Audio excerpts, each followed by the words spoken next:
What's good, sports fans? Are you ready to elevate your live entertainment experience? Well, let me introduce you to SeatGeek, an amazing platform that connects you to your favorite events while saving you money. With SeatGeek, you can easily find tickets for sports games, concerts, and so much more, all in one place. The interface is user-friendly, making it simple to browse and compare prices. And one of the best features is the interactive seating chart. You can see exactly where you'll be sitting and how much you'll be spending, ensuring you get the best value for your money. But here's the best part. Check this out. By using my promo code, ChalkItUpSports, you can enjoy a one-time $20 discount on your first SeatGeek order. That's right, $20 off your first SeatGeek order. Imagine catching that thrilling game or concert without breaking the bank. It's a win-win situation. Plus, you'll be a part of a community of fans who eat, sleep, and breathe live events just as much as you do. So what are you waiting for? Click the link in the description to download the SeatGeek app today. And don't forget to use my promo code ChalkItUpSports for a one-time $20 discount on your first SeatGeek order. Get excited. Now let's get back to the show.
Let's get it. Let's get it. Let's get it. Let's get it. This is your boy, Tone DeShields II, and you guys are tuned into a Philadelphia Eagles edition of Chalk It Up Sports, where no matter if we win or if we lose, we just got to charge it to the game. Super grateful to be here.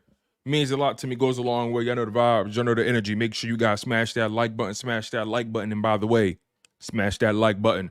Make sure you guys are subscribed to the show, especially if you are new, right? Make sure you guys lock in, stay consistent. You don't want to miss a show. You don't want to miss when we do our next giveaway. Next time, you can be like my man Green Wingman, a.k.a. Isaac. Greeny is our winner of the Jalen Hurts jersey that we were talking about on Sunday. I'm going to be heading to the post office sometime this weekend to get that jersey to you, Isaac. So thank you so much for supporting the show. But you got to lock in if you want to be like Isaac. You got to lock in if you want to be like Fanny. You got to lock in if you want to be like Jameer Adams and Keisha Wyatt and so many other giveaway winners. I mean, it's just, you got to lock into the content. You feel me? I understand you got options. I understand there's so many people out there doing their thing at a high level. And trust me, I don't talk down on nobody. That's not even my stilo. That's not even my bag. I just show love. I salute. Hey, everybody getting it how they get it, but make sure you lock in with me, man. That's all. That's all it is. You want to get passionate Eagles talk? You want to feel like you in the war zone with the kid? Rock with me. I'm telling you, I'm giving you guys that surge. I'm giving you that electricity. I'm giving you that feeling. You dig what I'm saying? I'm giving you those vibrations. Make sure you guys lock in with me. You feel me? You know, I'm so grateful to be a Philadelphia Eagles fan, right? There's so many other fan bases, so many other organizations that are not doing right by their teams, not doing right by their fans. You feel me? You know, aren't you glad you're not like a Titans fan or something? Aren't you glad you're not like a Colts fan or a Panthers fan? You feel me? Like, we could be doing a lot worse. So let's just be grateful for where we are. The Philadelphia Eagles, your Philadelphia Eagles are 5-2. They're coming off of one of their most dominant wins we've seen in maybe 2 years. Like they haven't dominated an opponent like that since 2022. You know, the games that come to mind is that Steelers game in 2022, that Titans game, the Giants playoff game that we smoked their boots in, the NFC Championship where we smoked the San Francisco 49ers. You feel me? Like, it's just, I'm grateful to be where we are. And this week you got the Jacksonville Jaguars. Trevor Lawrence, that organization as a whole, not really having the season that they thought they would be having. To be honest, the Jacksonville Jaguars have disappointed me. And I'm not even a Jags fan. I ain't got no dog in the race. I mean, I do root for Doug Pederson to a degree. And it's not like Trevor Lawrence is having the worst season.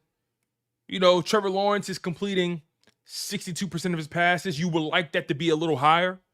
He's averaging just over 7 yards an attempt, 229 pass yards a game. He has 11 touchdowns on the season, 4 interceptions. He's been sacked 16 times, a 93.9 passer rating. Trevor Lawrence hasn't been awful, but for some reason, they're having a hard time winning football games. They lost to the Dolphins by 3. They lost to the Browns by 5. They got smoked by the Bills, 47-10. They lost to the Texans by 4. Lost to the Colts by 3. They got smoked by the Bears, 35-16. They got, they beat the Colts. They beat the Colts, 37-34. I'm sorry, they beat the Colts, 37-34. They got smoked by the Bears, 35-16. They beat the Patriots, 32-16. And they lost to the Packers, 30-27. So you look at some of these games, the Jacksonville Jaguars, they've been in a few of these games. Dolphins lost, 1 possession. That's 3 points. You lose to the Browns, lose by 5 points. That's a 1 possession. You lost to the Texans, 4 points. That's 1 possession. You lost to the Packers, lost by 3 points. That's 1 possession. Don't get it twisted. Don't get it twisted. The Jacksonville Jaguars, their season is on the line. Now, if you ask me, they're 2-6. Their season is over, if you ask me. If you ask me.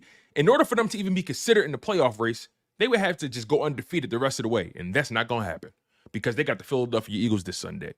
And trust and believe, I think we're gonna be smoking on that Duval pack. You feel me? But Philadelphia, you don't want to go into that game looking down on your opponent. You don't want to go into that game smelling yourself. You want to go in that game and remind them who they actually are. And that is a mediocre football team that's underperforming.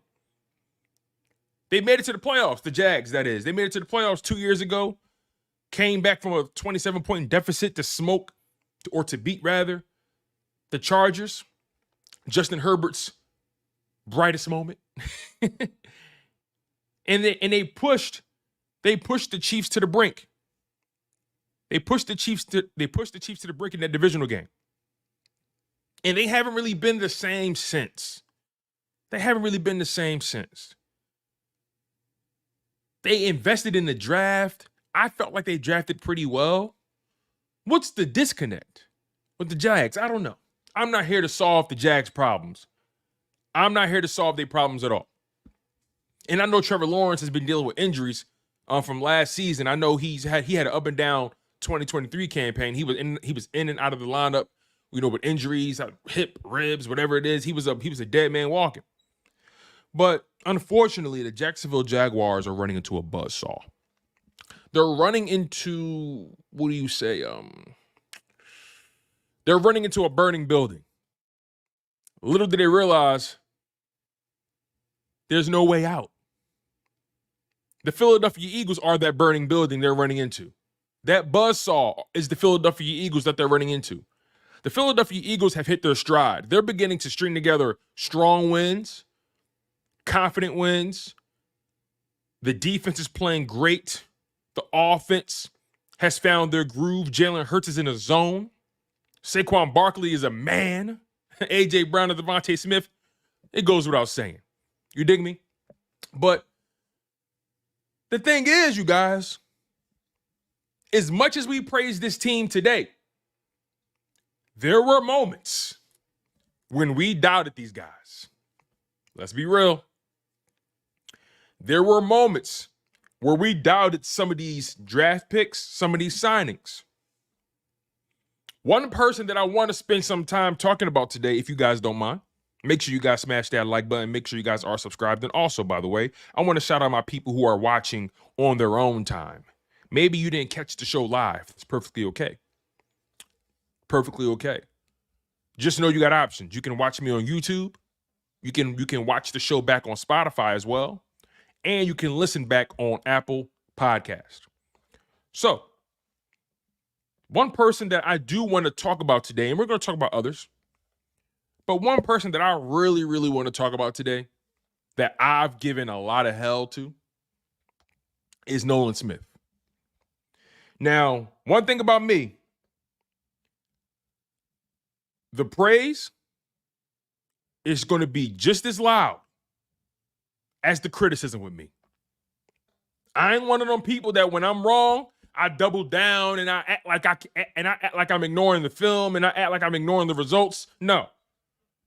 Game recognized game every day of the week. You feel me? Game recognized game. My man Warv with the $4.99 super chat. Thank you, brother. He said, yo, Tone, you heard that the players went to the coaches about the offense so they switched things up after the bye? Well, that's what you want, right? I heard about that too. I think Baldy had said something like that, right? Shout out to Brian Baldinger, man. I really love Brian Baldinger's football analysis. I love his football mind. I love the way he views the game, the way he talks about the game. I study him.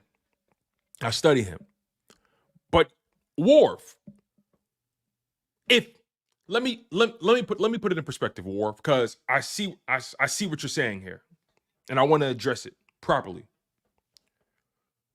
If you're running a corporation or a business and you have people who work next to you or under you to help you achieve a singular goal, wouldn't you want them to pull you to the side and say, hey, I know this is how we've been doing things, but I would love to give some input on ways we can improve what we've been doing already. I love what we've done.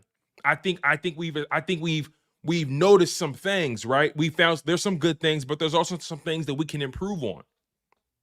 Hey, I'm out there, I'm in the field, I'm communicating with the customers, I'm listening to the customers are saying this, they're saying that. I think that we can take this product to the next level if we do A, B, and C. That's not to say X, Y, and Z isn't working, but maybe we can tweak it a little bit. Let's add this, let's move this over here. Let's sprinkle this over here. Hey, let's put that person in that room. You want the people around you to have a stake in whatever you're building.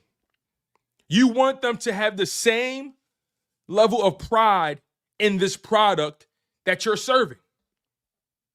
If I own a restaurant, I want my waiters, my waitresses, my hosts and hostesses. I want my cooks. I want my chefs, my line chefs, my sous chefs. I want my janitors, my custodian workers. I want my valet. I want everybody to give me their input so we can make this thing lit. Because the last thing you want is disgruntled workers. So let's bring it back to the Eagles. Brian Baldinger, and I didn't even mean to talk about this, Worf. I appreciate you, though. This super chat is dope. Thank you, Worf. I did not mean to talk about this today. Bringing it back to the Eagles.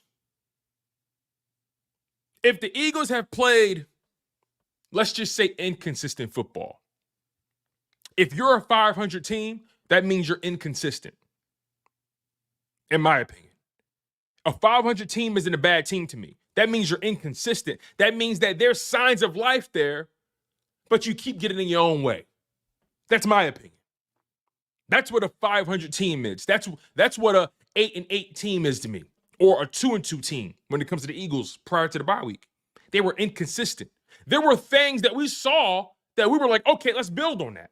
And there were things that we saw that said, no, let's not do that. You're getting in your own way. You're shooting yourself in the foot. It's not that you were terrible, but you weren't great either. It's not that we trusted you, or it's not that we didn't trust you, but we didn't trust you either. So you were mediocre. You were teetering. So then we get to the bye. Jalen Hurts better speak the hell up. Lane Johnson better speak the hell up. And I think the precursor to that was when Lane Johnson was speaking with Howard Eskin. And he said the offense has been constipated. We're taking forever to get out of the huddle. The plays are taking forever to come in. We're always snapping the ball at the 2-second or 1-second mark of the play clock. So Lane Johnson kind of laid the groundwork for this evolution. And that's not to say Jalen Hurts wasn't behind the scenes saying, okay, all right, we've tried this. We went to the bye week. You know, I'm sure the leaders on offense, Lane Johnson, Jalen Hurts, you could probably throw in A.J. Brown in there. I'm willing to bet the brain trust of that offense, they had to sit down with Kellen Moore, Nick Sirianni, Kevin Patullo, Jeff Stoutland. I'm sure they said, hey, listen, all right, this is what we've done. This is what we failed at. We have promise, but we can take this to the next level if we really double down on what got us here. If we really double down on our strengths. So Wharf, you know, I'm not mad at that. I want my Wolves to let me know they're hungry. But also, as the alpha, I have a responsibility to monitor and make sure my Wolves are well fed. You feel what I'm saying? The last thing you don't want your Wolves to turn against you. That's the problem in these streets. That's the problem. That's the problem in some of these hoods. And I'm not a street guy at all. I'm a civilian. But when you from it, you see it. Not enough guys feeding their wolves. Not enough guys taking their wolves into consideration. So therefore, you know, Nick Sirianni, Kellen Moore, they talk to their wolves, and we got the product we got against the Browns, against the Giants, against the Bengals.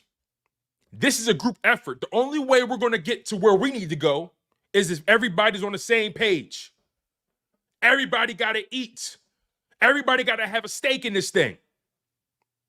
Everybody got to feel like I'm invested in this. So, yeah, Wharf, I really do appreciate this super chat, man. I didn't even mean to go on this rant. I really didn't, but thank you, brother. Thank you. And B Mills with the $1.99 super chat. He says, all we needed was time to gel on both sides. I couldn't agree with you more. All we needed was time and opportunity. Mills, time and opportunity. Space and opportunity. Space and opportunity. Thank you, Mills. I appreciate your super chat. My man Joey Shakes in the building, and I'm going to get back to my original topic. I want to talk about Nolan Smith, you guys. That's really why I'm here. I really want to chat with you guys about Nolan. My man Joey Shakes, he says, reports coming out from Baldy that players spoke up. Let's keep this train rolling. As they should, Joey. As they should. Hey, listen, they out there playing. I want the people that's out there making me money to let me know how we can make more money.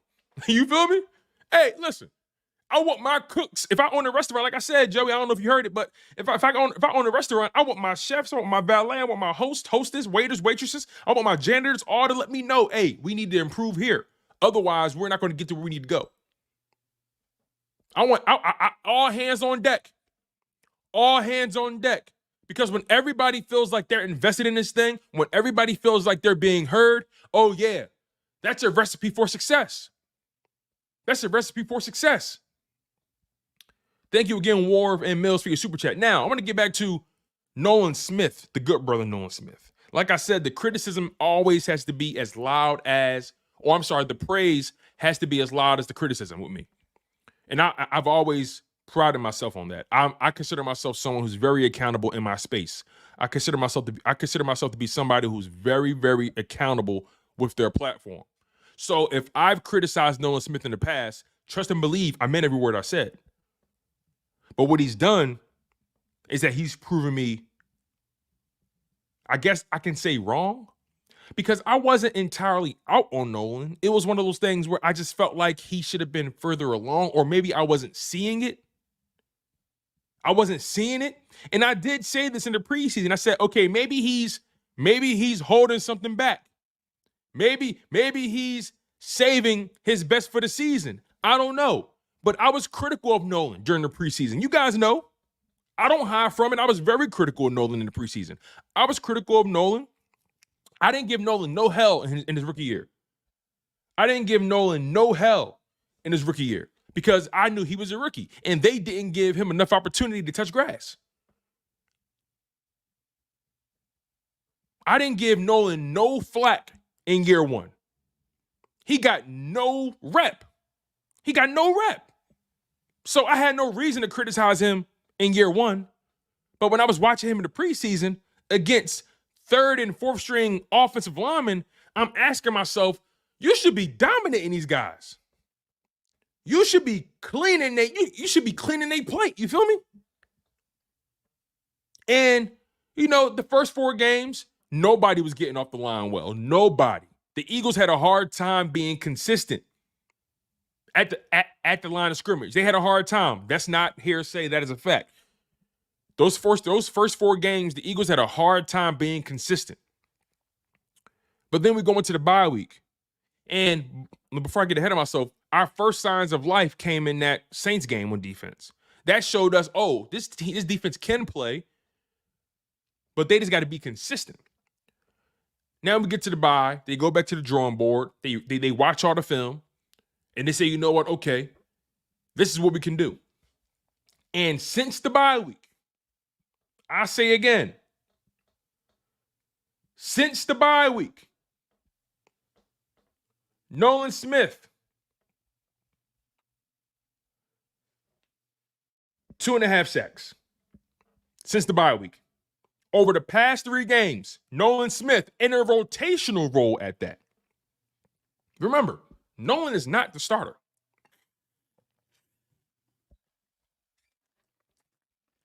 Nolan is not the starter. Remember that. He's not the starter. 2.5 sacks. 2.5 sacks in the past 3 games. As a matter of fact, him and Williams split a sack against Joe Burrow. He was the only guy that was able to get hands and feet on Burrow. Now, granted, the Eagles were putting pressure on Burrow. He was running for his life, and he was forced to make a lot of plays outside of the pocket. But Nolan Smith has been on a tear the past 2 games. He's been really good at run defense. He's been really good in pass rush situations. He's been getting pressure. I got to call it how I see it. I got to show that brother love. I have to. And I hope, the players understand that, hey, at least coming from me, at least, if I see something on the field that I don't understand, or I'm having a hard time seeing what this player is doing well, I'm going to say that. But when you're killing it, I'm going to show the most love. I am very rational in that way.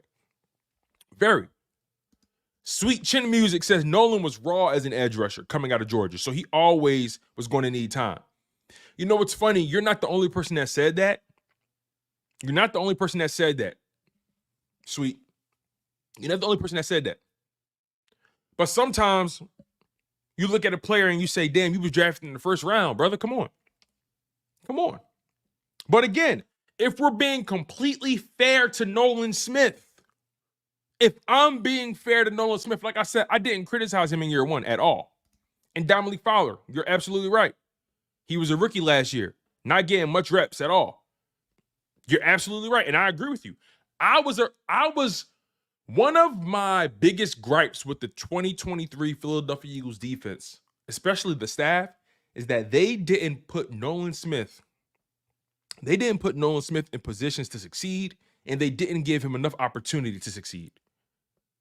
They didn't give him enough opportunity. That's a fact. So then he comes in this year having to prove himself. And let's be honest, he's in year 2. Not a bad start to year 2 for him. In a rotational role right now, not bad. Not bad. But again, I'm going to be honest. I will never lie to you guys. But Nolan Smith is not the only one either, right? Nolan Smith is not the only one that we had doubts on. He's not the only one we had doubts about. We had doubts about Bryce Huff. We signed him in free agency. We had doubts about him. And Rightfully so, he was a non-factor. But over the past three games, or let me say since the bye week, Bryce Huff has a sack and a half. He has 1.5 sacks. Now, granted, that's not a lot through 8 games or 7 games. It's not a lot. But those first 4 games, he was a non-factor. Then you had the bye week in week 5. He had a sack in week 6. Oh, I'm sorry, he had a half a sack in week 6. He had a sack in week 7. And week 8, he played great run defense. One thing I will say about Bryce Huff, his run defense has gotten dramatically better. Dramatically better. As has the entire team.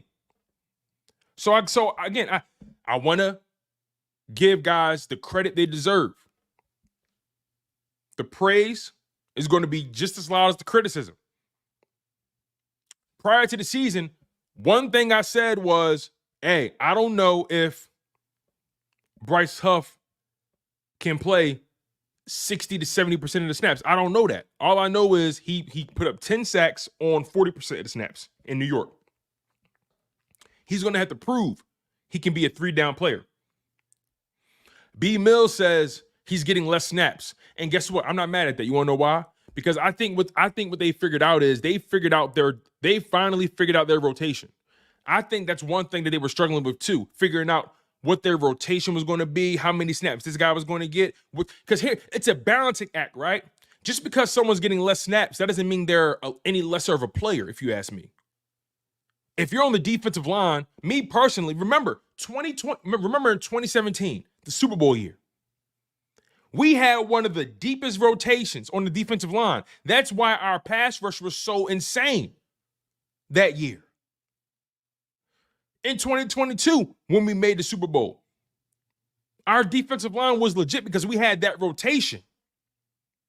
So when we get to these guys in 2024, I'm not mad Jordan Davis' snaps have went down. I'm not mad Bryce Huff's snaps have went down, or, Nolan.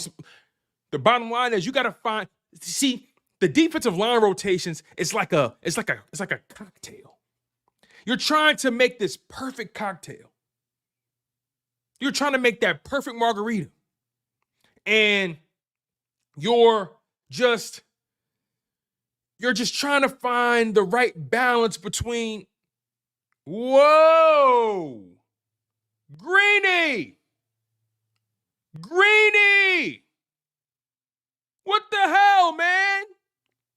Yo, if you guys are listening, my man Green Wingman, who was our giveaway winner, and thank you, B. Mills, I appreciate your input. He was our most recent giveaway winner for the Eagles jersey. Greeny, I'm going to be heading to the post office this weekend to make sure I put that in the mail for you. I'm going to send you a tracking number, and the day I go, so you're going to be fully aware of the process. I'm heading to the post office this weekend, brother. That's a fact. Green Wingman was our giveaway winner for the Jalen Hurts jersey. And to show even more love, he donated $100. $100. Greeny. I'm grateful, brother. But I'm kind of mad you did this because I don't want to seem like you paid for this. I don't want it to seem like that, though. You feel what I'm saying? Like, bro, I'm grateful. Do not get it twisted. I don't block blessings. But I don't want it to seem like you paid for this, because you didn't. You didn't at all. I did a random drawing through my emails. And you were the person. Let me read this.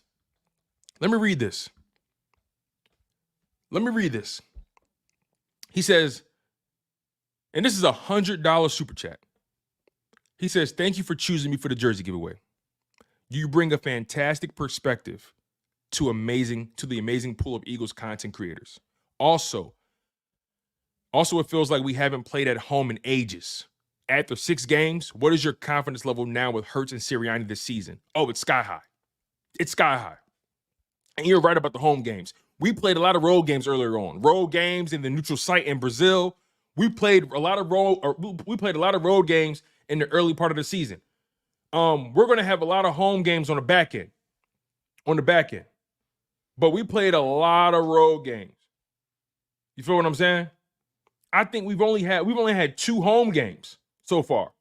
And we're going to have a third one this week. But my confidence level in Jalen Hurts is sky high right now. When they're playing like this, when Hurts is able to play clean football and do his thing like this, and when Nick Sirianni is making the perfect decisions in game, people don't talk about it enough. Nick Sirianni was hitting all the right buttons leading up to that game and during that game. During that game, Nick Sirianni was literally hitting all the right buttons.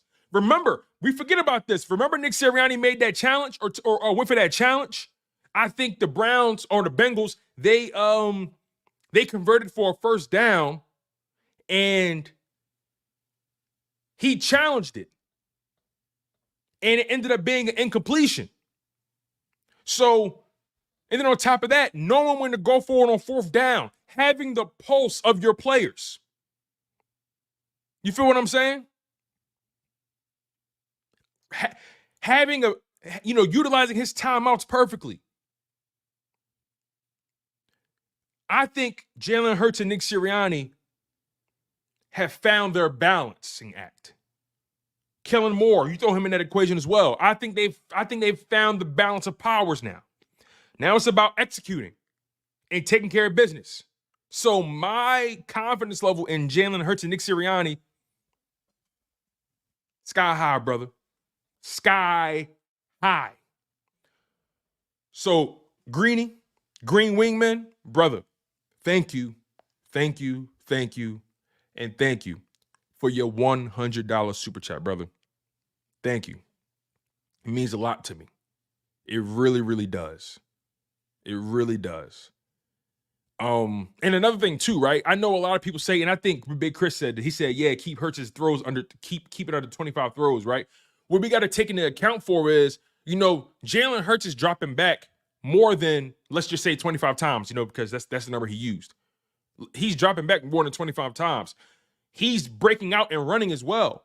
See, that's the thing that Jalen Hurts doesn't get credit enough for. And I'm not saying that's you, Big Chris. I'm not saying that you're trying to take credit from Jalen Hurts. What I'm saying is, Jalen Hurts' play style is pass, run. He's a football player. Jalen Hurts is a football player. He plays football. He doesn't just play quarterback. He plays football. So he's going to throw the ball. He's going to run with it. He's going to drop back, scramble. You know what I'm saying? I think, if I'm not mistaken, in that Bengals game, Jalen went 16 for 20, right? But I think in total, he dropped back, 25, 26 times, maybe 27 times, if I'm not mistaken. I don't know, but anyway, my confidence level's high. And Greeny, thank you so much, man. Like I said, I'm going to be heading to the post office this weekend to put your jersey in the mail, brother. I'm heading to the post office this weekend. Thank you so much for your love. Green Wingman Isaac was our giveaway winner from Sunday. And I'm so grateful to that, man. Thank you for donating to the channel, man. Thank you. Big Chris says 20 pass attempts is what he had. But what I'm saying, Big Chris, is, Chris, try to hear me, brother. What I'm saying is the 20 attempts he had is when he threw the ball, but he dropped back more than that, is what I'm trying to say. He dropped back more than that. And if something was there or not there, he ran. So all I'm trying to, because how many rush attempts he had in that game? Let me double check. Hurts had 10 rush attempts in that game. So all I'm trying to say is, me personally, I've always been of the proponent, keep Jalen Hurts' attempts under 30. That was me. I felt like the best way to utilize Jalen Hurts' skill set is keep his pass attempts under 30. That was my opinion. That's how I felt years ago. I felt like he's a better quarterback when he's able to optimize his throws. Keep them under 30. Simple as that. So keep him in the 20s. There's going to be games where he's going to have to throw the ball, though. There's going to be games where he's going to have to, like, hey, maybe throw it 28 times, 29 times, 30. It's going to happen. It's going to happen. It's going to happen because this is the NFL. But I would like to keep his his pass attempts under 30. Just keep it under 30. 29 or less. I'm cool with that. I'm totally cool with that. But nonetheless, though, they're running the ball. They're balanced. They're doing a great job maximizing and optimizing the talent and the skill set. Everybody's playing at a high level. You know, I think, Sweet Chip, I think 20 to 30 passes per game is realistic. Either way, try to keep as close to 50-50 pass. Yes. Because you know Jalen Hurts is going to run. You know he's going to run. You know Jalen Hurts is going to give you at least between 8 to 12 rush attempts a game. He's going to give you between 8 to 12 a game. So you know, just that alone is going to help it stay balanced, right? That's going to help it stay balanced. But I think overall, though, we're all on the same page. I think we're all seeing the balancing act working. We're seeing look, the Philadelphia Eagles were built. That's what's so funny about, Howie Roseman and Jeffrey Lurie sometimes. Like, they want this high passing offense, but you didn't build it that way. You didn't build it that way at all. It always cracks me up when I see people criticize the Eagles for playing the way they play, or people talking about we need this high-powered pass offense. They're not built that way. If you really look at that team, they're not built like. I'm trying to think of an offense that's like really pass heavy. I don't know. I can't think right now. But they're not really built that way. They're built from the inside out. That offensive line. And also, by the way, I don't think there's nothing wrong with being a game manager. Every quarterback is managing a game. I don't think there's nothing wrong with that, Big Chris. And I'm not saying that you are. But to add to what you're saying, I don't think there's nothing wrong with being a game manager. I've never felt like it was. Tom Brady was the ultimate game manager. But we don't talk about him like that, though. Because he has 7 Super Bowl rings and he's the man. But Tom Brady was the ultimate. Like, if there was a king of game managers, Tom Brady is there. If there were tiers, like Tom Brady is the pinnacle of game manager. But he was just so exceptional at it. He was exceptional at managing the game. Knowing when to take his checkdowns, knowing when to throw it down the field, allowing his guys to make plays. You feel what I'm saying? My man Big Chris says, Hurts holding the ball, going for the knockout punch is where we get in trouble. I'm glad you said that, because it's so funny. And Kibo, I agree with you. I think he's a little bit more than that. I think his running ability adds to that. I think he's more than a game manager. Personally, I think he's more than that. That's just my humble opinion.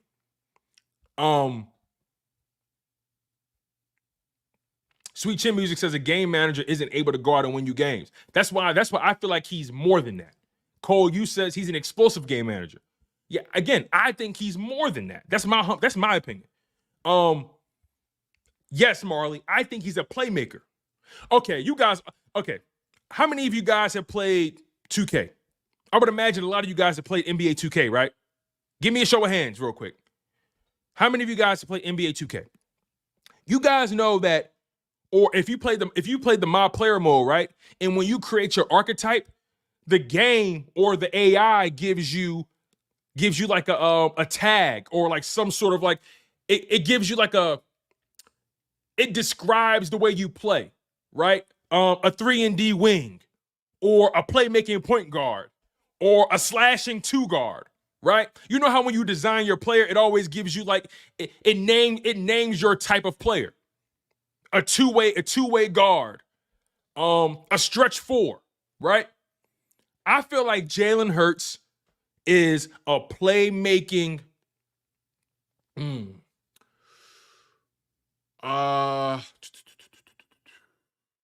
a playmaker.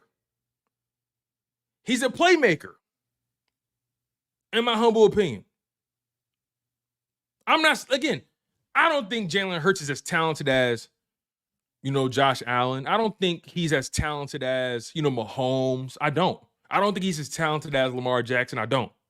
Lamar Jackson, Josh Allen, and Patrick Mahomes, they have these unique gifts, right? They have these unique gifts. Jalen Hurts, yes, Dank, he's an improviser. Yes, he's an improviser. Good point, Dank. Jalen Hurts, he doesn't have the biggest arm.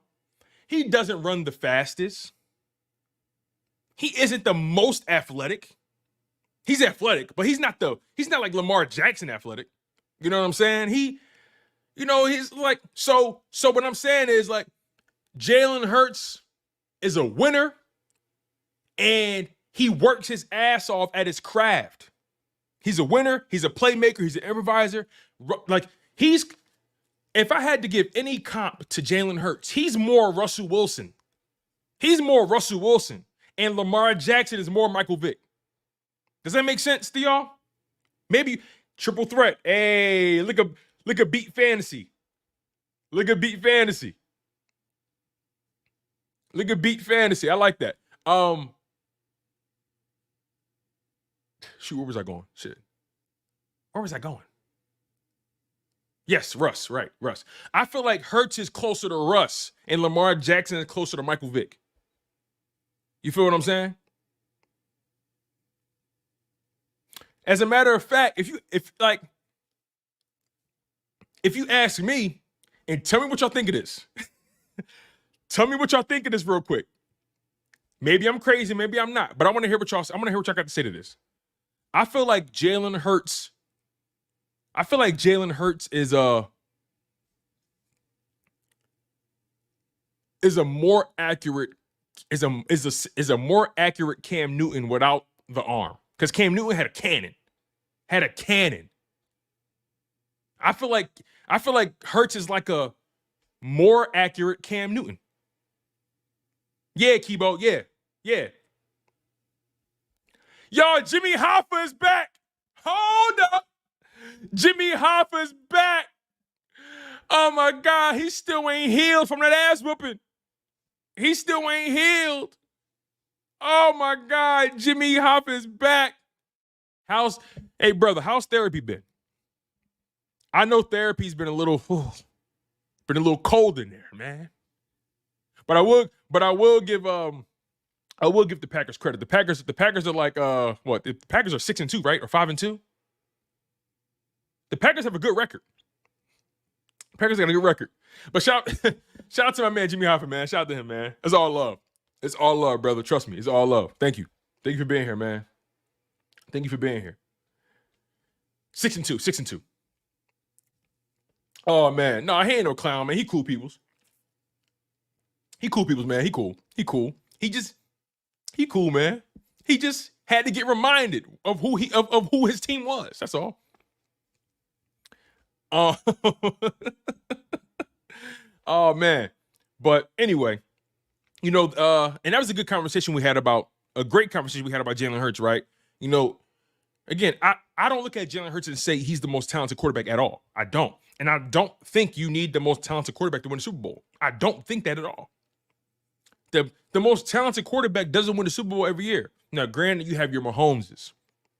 Mahomes is a freak of nature. But let's think of Tom Brady, right? Do y'all think Tom Brady was the most talented quarterback on the field every time he won a Super Bowl? Every time? I don't think so. I mean, I'll have to double back and think about who he beat, but I don't think Tom Brady was the most talented quarterback every time he won a Super Bowl. Peyton Manning is more talented than Tom Brady. But Tom Brady got more wins. Or more Super Bowls. You feel what I'm saying? Aaron Rodgers is more talented than Tom Brady. But Tom Brady is the better winner. Like, you get what I'm saying? So, there's like people love to try to pull the rug from under Jalen Hurts and they say, oh, he's not that guy. He's not that guy. He's not that guy, right? But at the end of the day, he doesn't have to be that guy. He has to be a master of who he is. And that's what made Tom Brady a killer. That's what made Tom Brady an assassin, because he was a master of self. He was a master of self. That's why Tom Brady was a killer. He was a master of self. Stone cold, Dank, right? Stone cold. So I don't want Jalen Hurts to be Josh Allen. It would be a blessing if he was Patrick Mahomes. Don't get me to, listen, I'll take Patrick Mahomes any day of the week. But I don't need Jalen Hurts to be Lamar Jackson. I don't need him to be Joe Burrow. I don't need him to be C.J. Stroud. I want Jalen Hurts to be a master of who he is. I want Jalen Hurts to be so honed in on his skill set and maximizing what he has at his disposal. Because at the end of the day, quarterbacks don't win Super Bowls. Teams do. I'll say it again. Quarterbacks don't win Super Bowls. Teams do.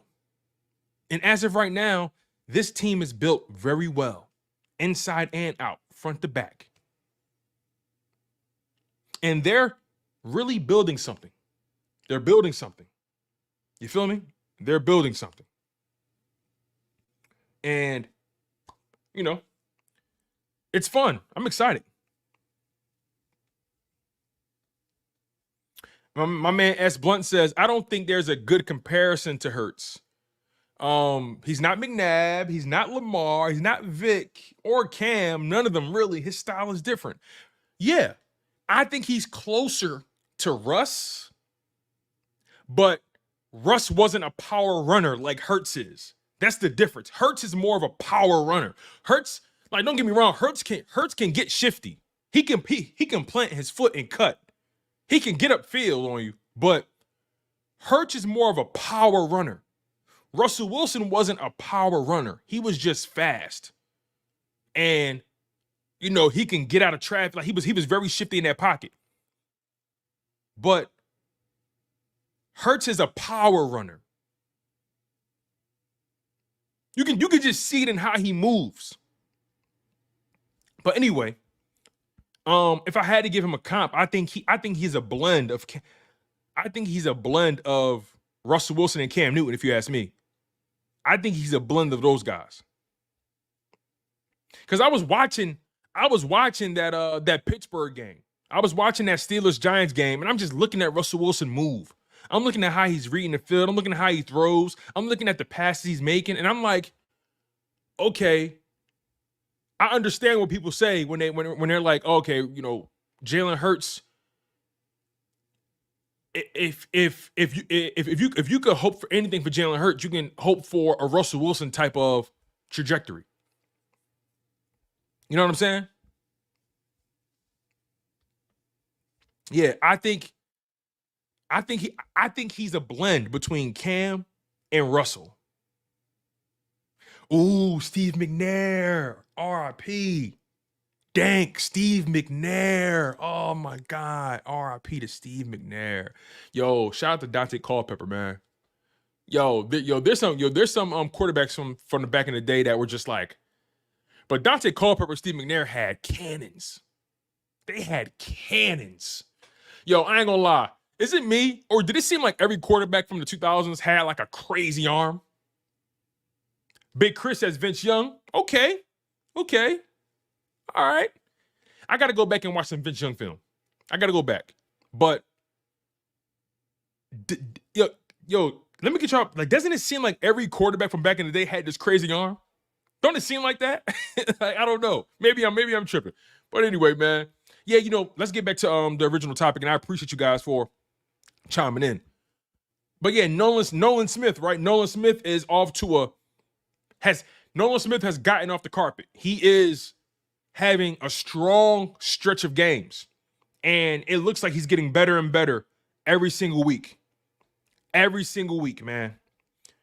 Bryce Huff, same thing. He's getting better in run defense. He's getting better at getting to the quarterback. You feel what I'm saying? Who else do we have doubts about? Who else? I know some of you guys So I know some of you guys still aren't high on Jordan Davis, but I want you guys to know that Jordan Davis is doing his job. Trust me, because if he wasn't, we'll know. If Jordan Davis wasn't doing his job, we would know. We would know. So I feel like Jordan Davis is at the perfect spot in terms of his snap count. I feel like they have a great supporting cast behind Jalen Carter and Jordan Davis. You got Milton Williams. You got Moro Ojoma. You got Thomas Booker. You feel me?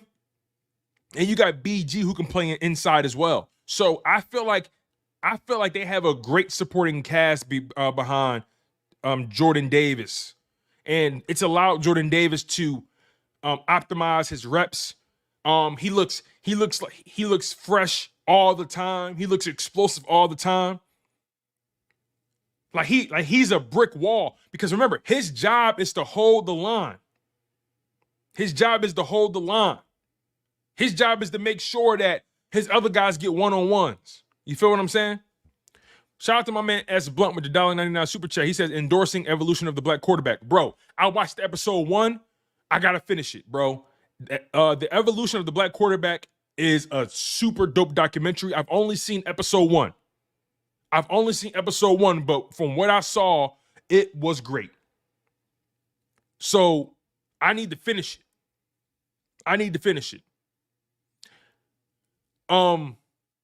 And look, I always do better with documentaries that are just like, an hour and a half. Like, I prefer long form documentaries.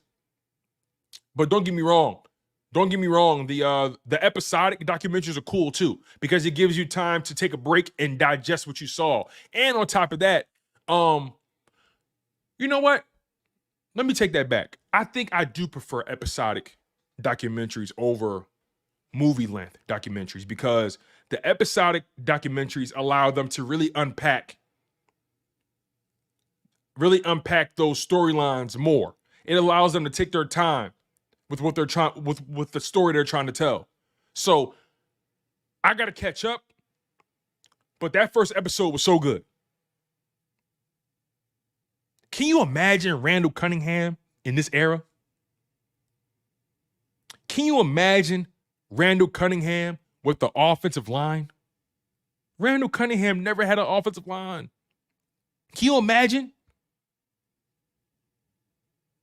Dog. Bro. Randall Cunningham, man. Can you imagine him in this era with an offense? Can you imagine Randall Cunningham with this team? Oh, my God. That would be insane. Oh, my God.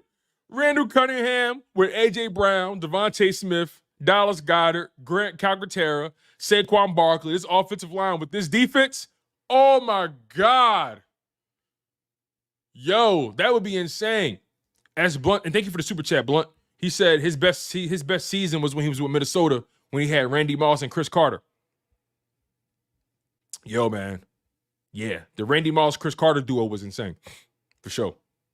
Private McClunky. He says, Tone, where would you go with the first round pick? I say edge, but my coworker said corner, so we could be like the Legion of Boom. Nah, I think we're good at corner. I think we're honestly good at corner. You got Quinyon Mitchell, Cooper DeJean, Keely Ringo. You still got Isaiah Rodgers on the roster if you bring him back. I wouldn't go corner. I would go edge. I'm going edge in the first round, if you ask me. It was I'm going edge. I'm going edge. Fuck that. No, we don't need another corner. I'm going edge all day. Cam McBeth says we need a right tackle. Cam, I don't think you're off. I don't think you're off at all, Cam. You do want to start preparing for the exit of Lane Johnson.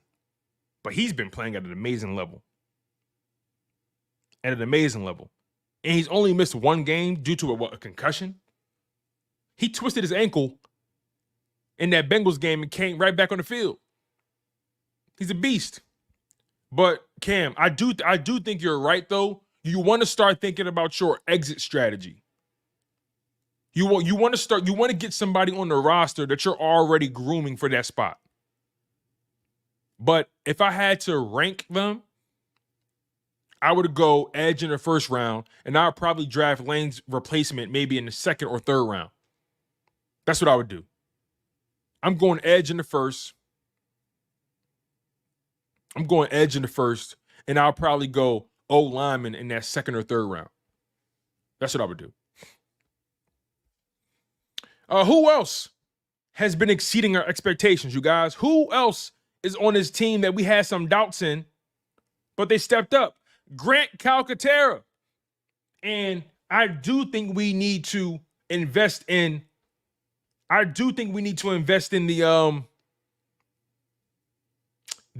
what is it? The tight end position. We do need to invest in the tight end position. I like what I've been seeing from Grant Calcaterra. I will admit that, but he can't block, so he does have his limitations. I like what I've been saying from Jack Stoll. He can block, but he's not really a threat in the passing game, so he has his limitations. Dallas Goedert, he can catch the ball and block, but he can't stay healthy. So those are his limitations. Ain't that some shit? Every tight end on his roster has a hitch in their game. Grant Calcaterra, he can catch it and get open, but he can't block to save his life.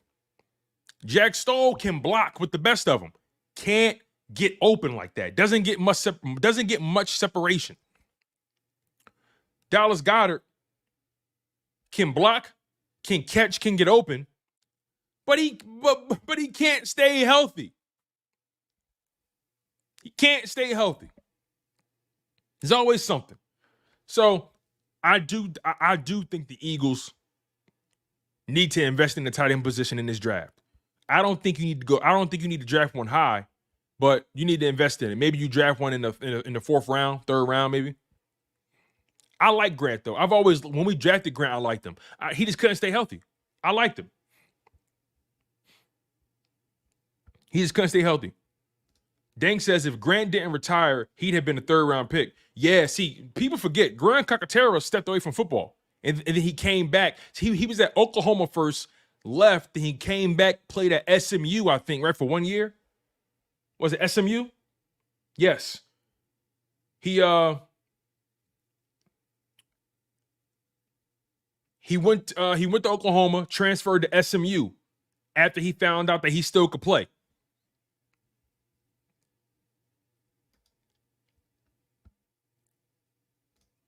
Sweet Chin Music says they also tend to forget Dallas when he's healthy. But here's the thing, right? You know what's so funny, Sweet Chin Music? And I don't mean no harm, but don't you think it's strange that Jalen Hurts has an easier time? Matter of fact,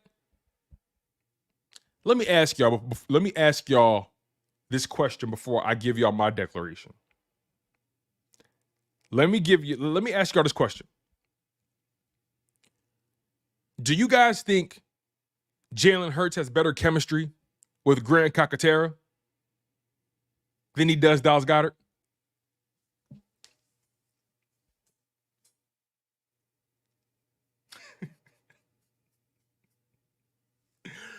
Ooh, okay. I'm not saying he's better, but I'm saying, do y'all think it's a possibility that for some reason Jalen Hurts has an easier time finding Grant than he does Goddard? Am I tripping? Tell me if I'm tripping. If I'm tripping, I'm tripping. If I'm tripping, I'm tripping. I don't mind. If I'm off, I'm off. If I'm off, I'm off.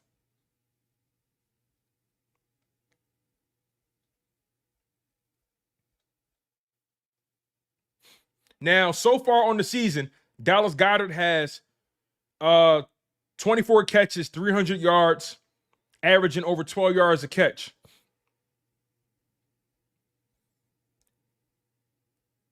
But you guys, here's the thing, right? All right. Okay, listen. I hate playing the hypothetical game. I hate playing the hypothetical game, right? But I need y'all to follow me here.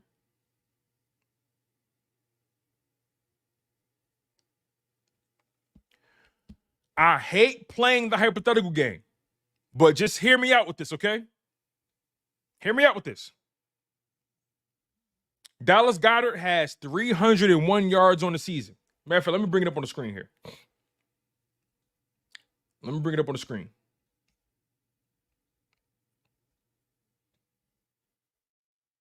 So these are Dallas Goedert stats from the games he's played, right?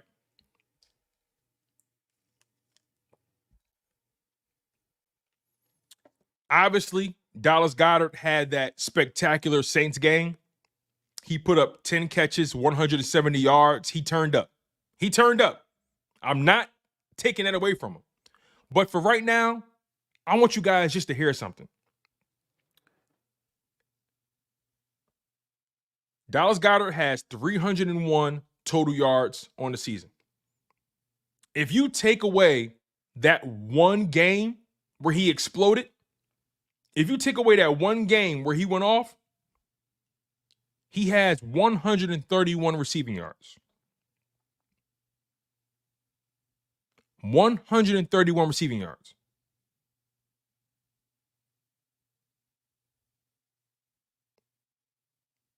And again, I hate playing the hypothetical game.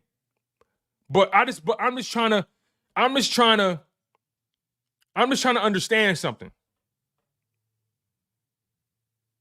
If you take away the 170, Goedert has 131. That's 4 games. That's 4 games.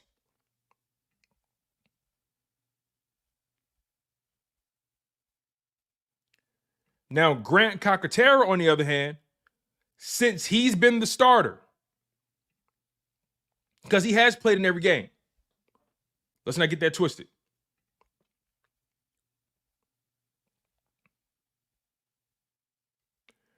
So this is Grant Calcaterra's. I'm about to show you guys Grant's game log.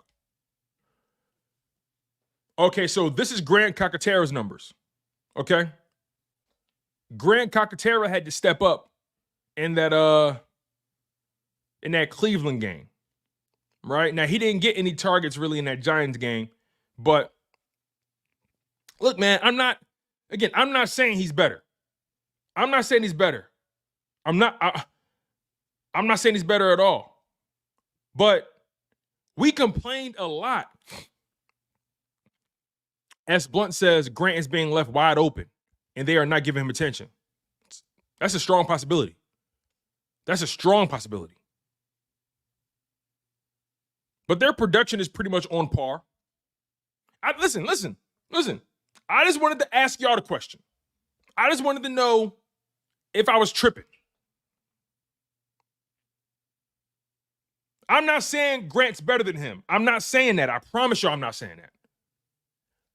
But we watch these games. And it's like, I don't know, it just seemed like Grant just got a little bit more speed on him. Grant is definitely faster, though. He's definitely faster. Like, I'm not trying to cause I'm not trying to ruffle no feathers.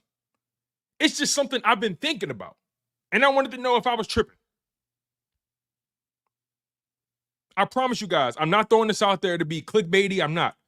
I've been thinking about this since Goddard got hurt. And I asked myself, damn, why does it seem like Jalen can find Grant, like, quick? It seemed like he's finding Grant. Now, to your point, I think somebody said this earlier, but it could be a timing thing. Grant is benefiting from the fact that the offense is playing better. Dallas Goedert, unfortunately, was playing when the offense was still trying to figure out their identity.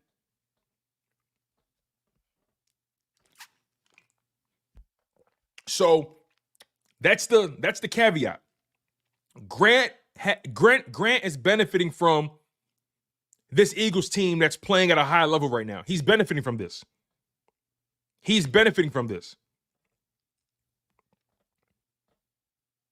And Cam McBeth, good point. Jalen Hurts and Grant played together at Oklahoma. And Jay Nice, you're right. Nobody is game planning for Grant. But if he keeps having these games where he's giving you 67 receiving yards, 58 receiving yards, they're going to have to start paying attention. That's why I can't wait for Dallas Goedert to come back, because those sets with Grant and Dallas Goedert on the field is going to be insane. Me bringing this up, I'm telling you guys, they found something with Grant Calcaterra, and I think when Dallas Goedert comes back, it's going to open shit up way more. Way more, if you ask me. I'm so glad that Grant has found his way in this offense. I fully expect Dallas Goedert to come back and do Dallas Goedert things. I fully expect that. I'm excited to see Grant and Goddard on the field at the same time and just seeing how creative Kellen Moore can be with those guys. Because I think Grant and that Dallas Goedert combo has potential to be maybe one of the best tight end duos, one of the best pass catching tight end duos in the league. So you see what I'm saying? Like, I'm just trying to unpack this thing.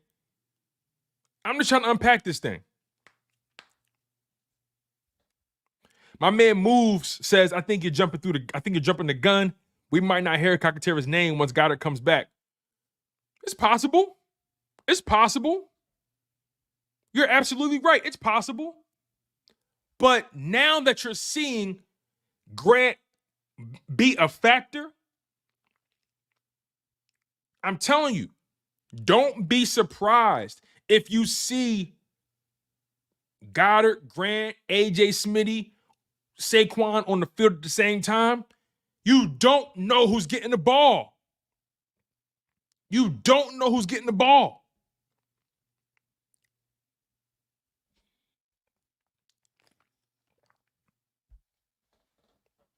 See Moves? Hey, look at Moves. I got him. Look at Moves. Hey, Brown. hey, look at Brown. I got him. I won him over, y'all. Moves Brown. I won him over, y'all. I won him over. Let me move past the whole Dallas Goedert versus Grant thing. Let me move past that. I want to focus more so on when they're both healthy on the field together. Let's focus on that, right? A.J. Brown, Devontae Smith, Dallas Goedert, Grant Calcaterra, Saquon Barkley. Who's getting the ball? How do you game plan against that? That's why it's so important that Grant Calcaterra has had these games, because what it does is it forces the opponent to game plan for another player.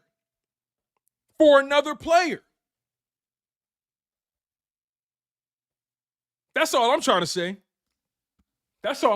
Y'all. I think we on to something. And the offense is starting to feel itself. Also, by the way, I was watching the film, right? Jahan Dotson was getting open. I just want to make sure y'all know this. I was watching the film, and I was watching my man from the QB school. I forget my man's name. Damn. What's my man's name from the QB school?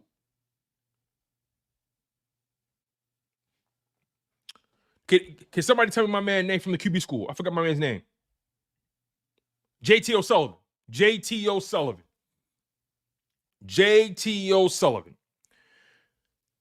I was watching him break down the Jalen Hurts tape, and I'm telling you, Jahan Dotson was getting open. He made one of them corners bust his ass. But Jalen's really not checking for him right now. He's really not checking for him. Big Chris, you're right. Because it's hard to check for him when you got A.J. Brown, Devontae Smith, Saquon Barkley, Dallas Goedert. I mean, that pecking order is, you feel what I'm saying? And by the way, when we traded for Jahan Dotson, we knew he was like the fifth option on his team.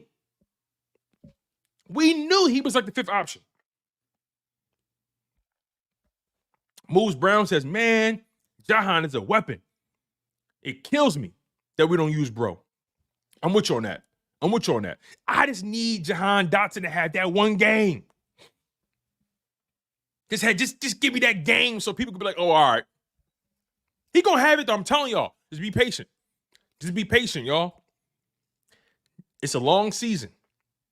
Jahan Dotson is like that penny stock. I promise you. It's gonna, the value is gonna jump on you.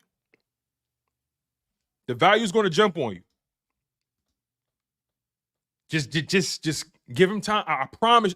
I got a feeling that Jahan Dotson's time is coming. K. Order Green says Dotson be open the same time as AJ. AJ getting that ball. Absolutely.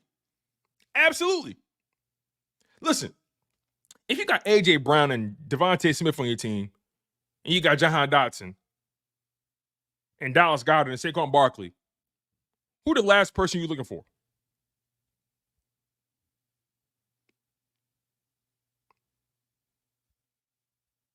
Solo and Wax says Grant can add a new layer to the offense. Absolutely. Worf says his breakout game is going to be the Commanders. Hey, man, that'd be lit. Big Chris says Jalen skips all that sometimes and throws it up for AJ or Smitty. Yeah, like, don't get me wrong. Like, there are times where I'm like, bro, Dotson's open. Hit him. There are moments where I'm like, he's open. Just hit him. And you're right, Chris. The reads dictate where the ball is thrown. And for the most part, his reads are always going to start with A.J. Brown and Devontae Smith or Dallas Goedert. His reads are always going to start there.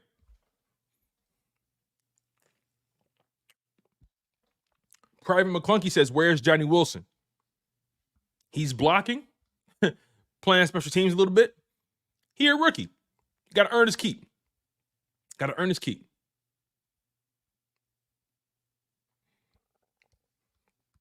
So yeah, like I've seen the film and Dotson be open, but sometimes, man, AJ Brown, Devontae Smith, it's hard not to throw those guys. It's hard. All right, let's see. Before we get out of here, let me see if there's one more person I want. Nakobe Dean. Let's talk about Nakobe, y'all. Let's shift gears a little bit.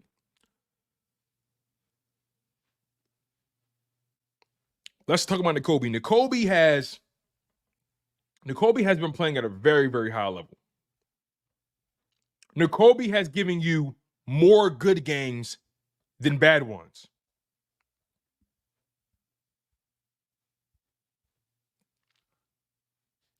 Moves Brown says, as much as I hate that 70% of Jalen Hurts' passes go to AJ, if 7 out of 10 of those passes are successful, I can't even be bad.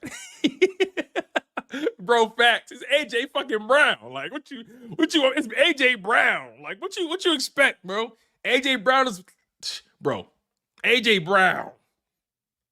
Kind of hard not to throw to that guy, right? Kind of hard. But Nakobe is playing at a very, very high level right now, man. Did you guys know that Nakobe and Zach Bond were the 2 highest graded linebackers throughout the entire NFL from week 8? Like, did y'all know that? Did y'all know that Nakobe Dean and Zach Bond were the highest graded linebackers from week 8? They were the top 2 linebackers from week 8. Nakobe, and the thing about Nakobe is, right, I don't know if you guys had a chance to watch Vic Fangio's press conference from the other day, or yesterday rather. He talked about how not every player wants the green dot responsibility. Every player doesn't want it. You know, he says there's a misconception out there, and I'm paraphrasing. I'm giving you guys how I interpreted it. Vic Fangio basically said there's a misconception out there that everybody wants the green dot. Everybody wants the green dot. But in reality, most players don't want the green dot. They want to be able to play free and not have to worry about making sure everybody is where they're supposed to be. But Nakobe Dean welcomes the green dot. He wants the green dot. He wants to be communicating with his team. He wants to be the one orchestrating. He wants that responsibility. That's what his role was in Georgia. And now we're starting to see that player take shape in Philadelphia. So Nakobe Dean is a player that's really, really shocked us. He shocked us. I want to give you guys some stats here. So as of right now, okay, so this is Nakobe Dean stats, right? So Nakobe Dean, on the season, he has 58 total tackles, 37 solo, 21 assisted, 2 sacks, 1 fumble recovery, and 1 pass deflection, and 5.5 stuffs, right? It says here, if Nakobe continues on the pace he's playing at, Nakobe will have 141 total tackles. If he just keeps doing what he's doing. I got you, Big Chris. Don't worry. I got you, Big Chris. I got you, brother. Nakobe is on pace for over 140 tackles. His sweet chin said 4.9 sacks. Ow. Yo, you know his math. Math, man. Don't even worry about it. Math. But Nakobe is on pace for over 140 tackles if he keeps doing what he's doing. Kibo says, I still can't believe he beat Devin White out of that spot. Yeah, I can't believe it either. We all thought Devin White was in front of him. And come to find out, that was never the case. Moves Brown says Nakobe's maturation is major. It's a major component to our defense being what it is. I agree 100%. Nakobe being better at his role. Zach Bond obviously doing his thing. On top of that, Cooper DeJean being inserted has made Nakobe Dean and Zach Bond's job easier because Cooper DeJean can tackle. He can play coverage. He's good in run defense. Cooper DeJean being added to that slot has made Zach Bond and Nakobe Dean's job way easier in coverage. And Cooper DeJean allows them to play in nickel because he can defend the run. He allows them to play in nickel most of the time because he can defend the run. So let's get the Zach Bond stats. Let's get the Zach Bond because Nakobe's on pace for 141 total tackles. Let's get the Zach Bond. Give me a second. All right. So Zach Bond. All right. Says here, Zach Bond is on pace for, damn. If Zach Bond keeps playing at the level he's playing at, he's on pace for 168 total tackles, 109 solo. What? 109 solo, over 100 solo tackles? What? What the fuck? 58 assisted. There go that 4.9 again. Hey, where he at? Hey, Sweet Chin Music. There go that 4.9 again. Yo. We got something. We got something here, man. We got something.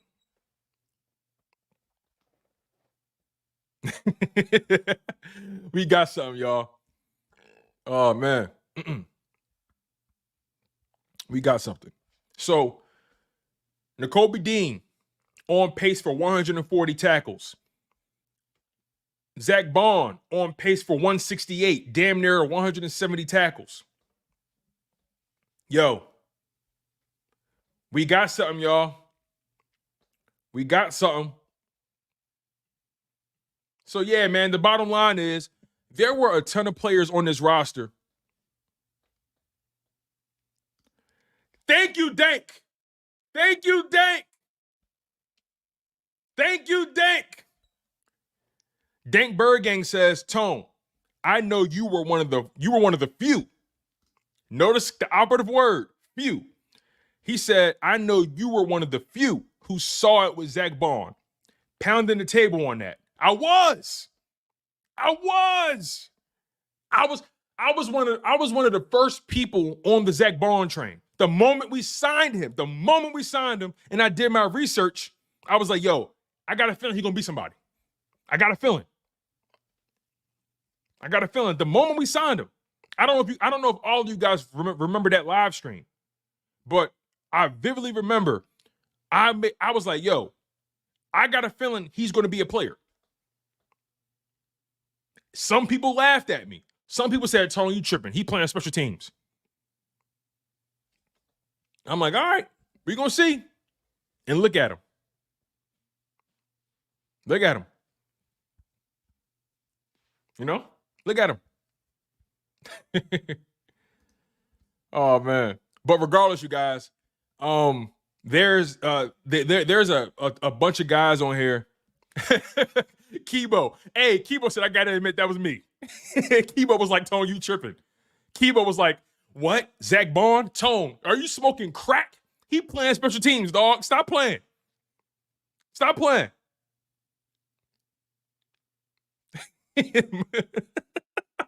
Moves. Hey, Brown. Hold on. Time's out. All right, let me read this real quick. Moves Brown. He says, and you just saying that. Last time I was on here, I was trying to tell you that we need to pay Isaiah Rodgers over Slay, and you didn't like that. How you feel about that now? Let Isaiah Rodgers give me another game. Give me another game. That's all. Just give me another game. S. Blunt says, not as an inside linebacker talking about Zach Bond. He says, please admit as an edge. Well, one thing I will say about Zach Bond is when I did my research on him, he wasn't an inside linebacker. He was allowed to play on the edge. He was allowed to drop back in coverage. He was allowed to play sideline to sideline. He was allowed to kind of just be free in New Orleans. So I knew he had pass rush capabilities. I knew he could drop back in coverage. I knew he was really athletic. I knew he could tackle. So Zach Bond is way better off ball. Zach Bond is an off ball linebacker. He's not an on ball linebacker. He's an off ball guy. But going back to my man Moves Brown, I need one more game. Give me one more. If Isaiah Rodgers starts next week or this week rather, let's see how he does. Let's see. But let me say this though, Moves. I will say this though, bro. I will say this, bro. I had Keely Ringo over Isaiah Rodgers. I did. I had Keely Ringo over him. And Vic Fangio went with Isaiah Rodgers in that game. Now, there were games when Slay got hurt, he went with Keely Ringo. So I think it was matchup based, or maybe who had the better week of practice. But Isaiah Rodgers came in and made an immediate impact. So, look, I like Isaiah Rodgers. I never said I didn't like him. I just felt like, he was small. He didn't want to play in the slot. So but again, Cooper DeJean is playing well in the slot. But again, I didn't not like Isaiah Rodgers. I just preferred Keely Ringo because of the size and the physicality. Big Chris says, I like having too many corners. Yeah. There's two positions where you can never have too much of. Offensive linemen and cornerbacks. You can never have too many corners. You can never have too many offensive linemen. Those are it. But you guys, we're going to get out of here. Thank you guys so much for supporting the show. I am so great with you guys, man. This was a fun show. Y'all. You guys kind of took over, and you guys kind of led the discussions here, and you guys brought out a lot of topics that I didn't even really consider bringing up. But it was a hell of a show. And I want to give a shout out to my man Warv for the $4.99 super chat. I want to give a shout out to my man B Mills for the $1.99 super chat. I want to give a shout out to my man S Blunt with the $1.99 super chat. My man Melly J with the $4.99 super chat. And I got to give a big shout out to my man Green Wingman with the $100 super chat. The Bean. The hundo. Thank you, brother. Thank you, brother. Thank you, brother. Thank you. Thank you all. Thank you all. And another congratulations to Green Wingman. He is our giveaway winner. I'm going to be mailing out his Jalen Hurts jersey this weekend. So I appreciate all of you guys for supporting the show. I have so much fun talking to you. Listen, I hope you guys realize how genuine I am. Like, I genuinely really love talking to y'all. I enjoy this. I look forward to this. This is like a release. You guys make it fun. You challenge my thought process. You make me think about the game in different ways. You guys add topics to the show. This community is awesome. I love what we've built here. I really, really do. So make sure you guys smash that like button, and smash that like button. Make sure you're subscribed. Thank you all. I especially want to thank those who are watching and listening on Spotify, Apple Podcasts. Some of you guys can't catch it live. I understand that. So all of you guys who double back on YouTube, a lot of you guys who lock in on Spotify, Apple Podcasts, right? Twitch, Facebook. Thank y'all. I really do appreciate the way you guys have invested in me, committed in me. I don't take that for granted at all. So just know it's always love with me. It's always love. And I'm going to give you guys my utmost effort and respect every day of the week. And it's straight like that, y'all. Smash that like button. Make sure you guys are subscribed. I've been your humble and gracious host, Tone DeShields II. And you guys have been tuned in to a Philadelphia Eagles edition of Chalk It Up Sports, where no matter if we win or if we lose, we just got to charge it to the game. Kick that record.